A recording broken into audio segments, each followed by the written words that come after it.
Hi everybody, welcome to my channel. It's back to a bit of self-sufficiency here again. We're going to make sauerkraut.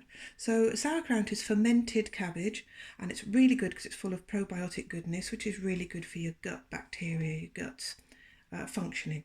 So all it is salt, thyme and cabbage. So we've got the recipe here. For 1 kilo of cabbage you'd use between 20 and 30 grams of salt depending on how you like it.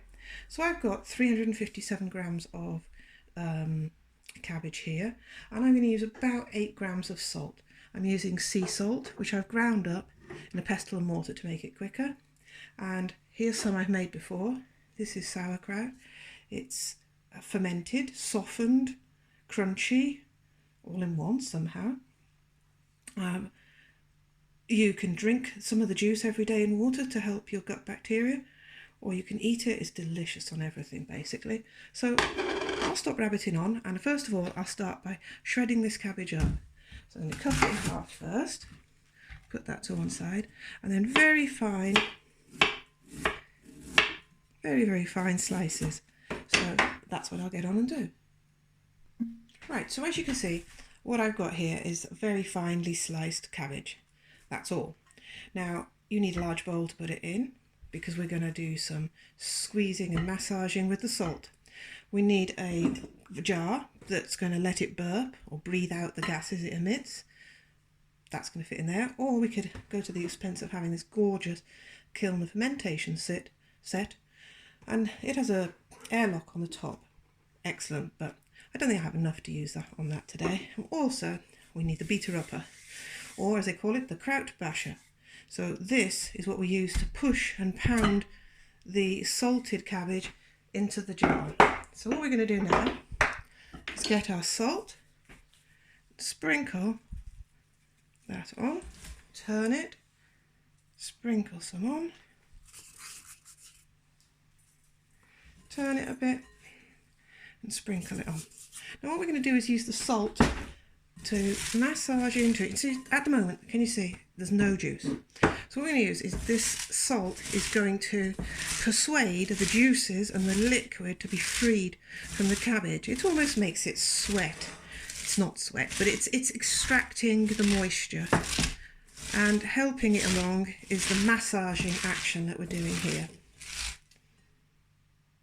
So all I've done is continued to massage, and can you see, just by this action, you see the liquid that's coming out of it, extracting, see all that juice? That's just the salt helping that come out. So that cabbage now is ready to start packing into the jars. Now, we could have done cabbage and onion, could have done cabbage with garlic and apple and carrots, but just for this, we're just doing a plain, straight old cabbage. There's loads of recipes on the internet to teach you the percentage of salt ratios.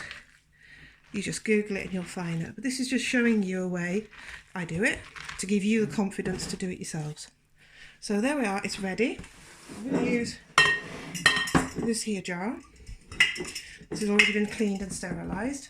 We don't want the wrong bacteria growing, do we? And I'm going to just pour in all of the mixture, the kraut.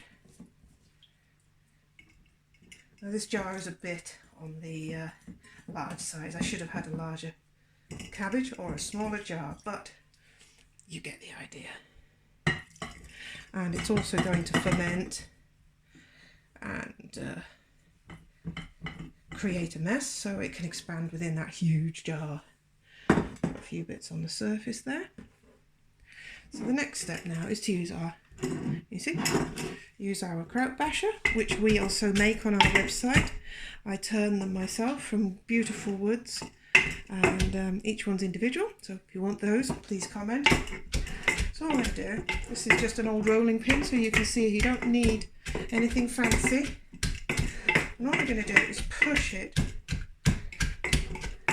around, pack it into the jar.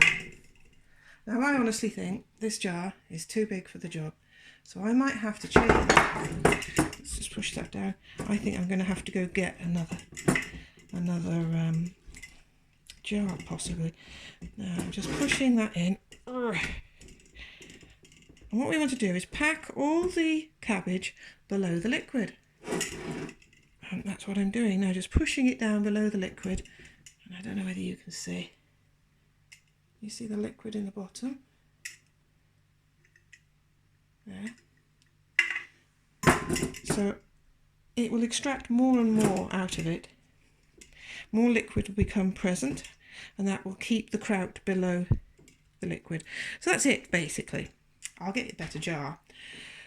But you keep it in a warm place in the room, not too hot, sort of blood temperature to allow bacteria to do their thing. You make sure that it's on something. If it was a smaller jar than this, we put it in a bowl or on a tray so that any liquid that bubbles out goes and be collected here. You make sure that the kraut is below the water or the salt brine level. You put the lid on and you allow it to breathe or burp. So that will self-burp because it's got a seal, it allows gas out, it lifts very gently. That's it really. I think I'm going to go get a better bottle. Let's have a look what I can find. Right, so I put it back in a smaller jar that's a bit more sensible, isn't it? We've got plenty liquid on the surface there that you can just see. So that will want to bubble over. Now to keep that below the surface, prepared a bag of salt water.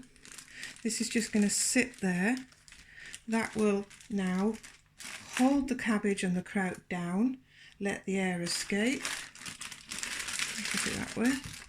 Just put the weight on it a little bit. Anything that boils over or ferments over will go into the tray below and be collected, and that will stop it from moulding on the surface. You can buy special weights. We also sell ferment toppers that are like a lattice thing that fit on the top, which I don't think I've got any around to show you at the moment, sadly. No, I can't find one.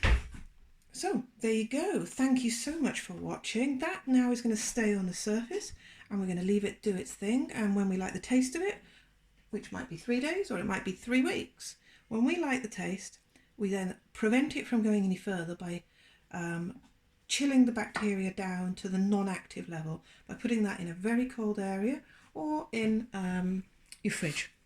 So there's your recipe. Oops, as I drop it. Sauerkraut, that's the amounts of salt that can be used. We have huge fermentation crops and we have little ones. You can do a tiny amount or you can do loads, a winter's worth or a week's worth. So thanks ever so much for watching. Please like, share, subscribe, tell all your friends, and go and be a devil and make a comment so I know you're there. Bye everybody, bye.